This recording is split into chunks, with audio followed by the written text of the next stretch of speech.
Nama saya Feby Sautria, NPM 201540111009.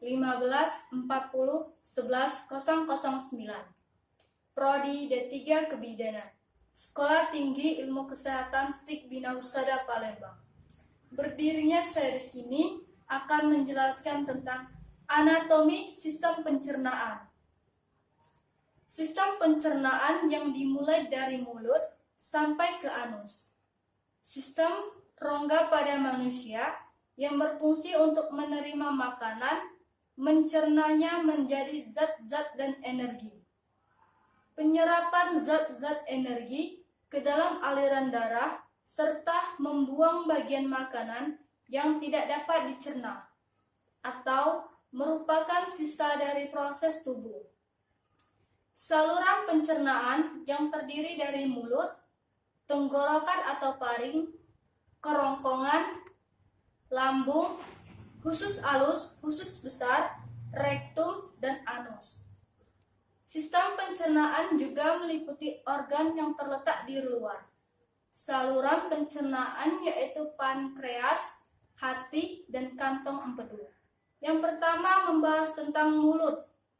Mulut merupakan suatu rongga terbuka tepat masuk makanan dan air pada hewan dan manusia. Mulut biasanya terletak di kepala dan umumnya merupakan bagian awal dari sistem pencernaan, lengkap yang diakhiri dengan anus. Bagian dalam mulut dilapisi oleh selaput lendir, selaput pengecapan, dan dirasakan oleh rangga perasa yang terdapat di permukaan lidah. Pengecapan terdiri dari asam, asin, pahit, dan manis.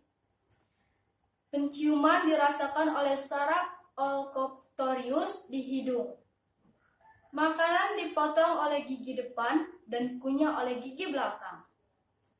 Yang kedua, tenggorokan atau paring merupakan hubungan antara rongga mulut dan kerongkongan. Tekak terdiri dari bagian superior, bagian yang sangat tinggi dengan hidung. Bagian superior disebut nosofaring. Pada nosofaring bermuara tuba yang menghubungkan tekak dengan rongga gendang telinga. Yang kedua, bagian media, bagian yang sama tinggi dengan mulut. Bagian media disebut oratory. Bagian ini terbatas ke depan sampai di akar lidah. Yang ketiga, bagian inferior, bagian yang sama tinggi dengan laring. Bagian inferior disebut dengan laryngofaring, yang menghubungkan orofaring dengan laring. Ketiga, membahas tentang kerongkongan atau osofagus. Kerongkongan atau osofagus adalah tabung tuba berotot dilalui sewaktu makanan mengalir dari berbagai mulut ke dalam lambung. Makanan berjalan melalui kerongkongan dengan menggunakan proses peristalik. Esofagus terdiri menjadi 3 bagian. Bagian superior, bagian besar adalah otot rangka. Bagian tengah yaitu campuran otot rangka dan otot halus. Bagian ketiga inferior, terutama terdiri dari otot polus. Yang keempat membahas tentang lambung. Lambung merupakan rongga yang besar dan berbentuk seperti kacang kedelai. Terdiri dari 3 bagian. Yang pertama kardia, kedua pundus, ketiga antrum.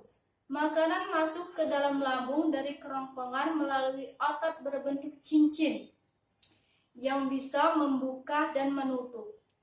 Lambung berfungsi sebagai gudang makanan yang berkontraksi secara ritmik untuk mencampur makanan dengan enzim. Sel yang melapisi lambung menghasilkan 3 zat penting. Yang pertama, lendir. Lendir melindungi sel-sel lambung dari kerusakan oleh asam lambung. Kelainan pada lapisan lendir ini bisa menyebabkan kerusakan yang mengarah pada terbentuknya tekuk lambung. Yang kedua yaitu asam klorida, menciptakan suasana yang sangat asam yang diperlukan oleh pepsin guna memecah protein. Keasaman lambung yang tinggi juga berperan sebagai penghalang terhadap infeksi dengan cara membunuh berbagai bakteri. Yang ketiga, prekursor pepsin, enzim yang memecahkan protein. Yang kelima, membahas tentang usus halus atau usus kecil adalah bagian dari saluran pencernaan yang terletak di antara lambung dan usus besar. Dinding usus juga melepaskan sejumlah kecil enzim yang mencerna protein, gula, dan lemak. Lapisan usus halus yaitu lapisan mukosa sebelah dalam, lapisan otot melingkar, sirkular, lapisan otot memanjang, dan lapisan serosa sebelah kiri. Usus halus terdiri dari 3 bagian. 1. Usus 12 jari adalah bagian dari usus halus yang terletak setelah lambung dan menghubungkan ke usus kosong. Bagian dari usus 12 jari merupakan bagian terpendek dari usus halus. 2.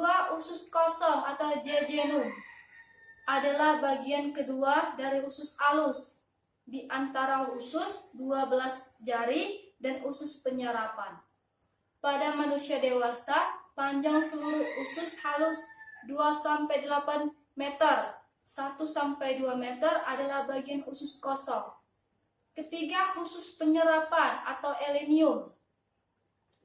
Usus penyerapan atau elenium adalah bagian terakhir dari usus halus pada sistem pencernaan manusia.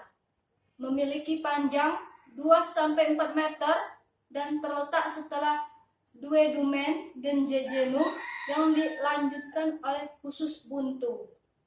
Keenam, membahas tentang usus besar atau kolon. Usus besar atau kolon dalam anatomi adalah bagian usus antara usus buntu dan rektum. Fungsi utama organ ini adalah menyerap air dari fase. Usus besar terdiri dari kolon ascendens kanan, kolon transversum, kolon descendens kiri. Kolon sigmoid berhubungan dengan rektum. Yang ketujuh, membahas usus buntu adalah suatu kantong yang berhubung pada usus penyerapan serta bagian kolon menanjak dari usus besar. Organ ini ditemukan pada mamalia, misalnya burung, dan berbagai jenis reptil. Kedelapan, membahas tentang umbai cacing. Umbai cacing adalah organ tanaman pada usus buntu, appendicitis yang parah dapat menyebabkan apendik pemecah dan membentuk nanah di dalam rongga abdomen atau peritonisit. Kesembilan, membahas rektum dan anus. Rektum adalah sebuah ruangan yang berawal dari ujung usus besar dan diakhiri dengan anus. Organ ini berfungsi sebagai tempat penyimpanan sementara fase. Sedangkan anus merupakan lubang di ujung saluran pencernaan, di mana bahan limpa keluar dari tubuh. Ke-10, membahas tentang pankreas. Pankreas adalah organ pada sistem pencernaan yang memiliki 2 fungsi utama, menghasilkan enzim pencerna serta humor penting, seperti insulin. Pankreas terletak pada bagian posterior perut, berhubungan erat dengan duodenum, usus 12 jari. As ini menghasilkan enzim-enzim pencernaan, sedangkan pulau pankreas menghasilkan hormon. Yang ke-11, membahas tentang hati. Merupakan sebuah organ besar di dalam badan manusia dan memiliki berbagai fungsi dalam tubuh, termasuk penyimpanan glikogen, sintesis protein plasma, dan 12. Membahas tentang kantong empedu. Adalah rongga berbentuk buah pir dan terdapat penyimpanan sekitar 50 mm empedu yang dibutuhkan tubuh untuk proses pencernaan. Empedu memiliki dua fungsi penting, yaitu membantu pencernaan dan penyerapan lemak. Yang kedua, berperan dalam pembuangan limpa tertentu dari tubuh.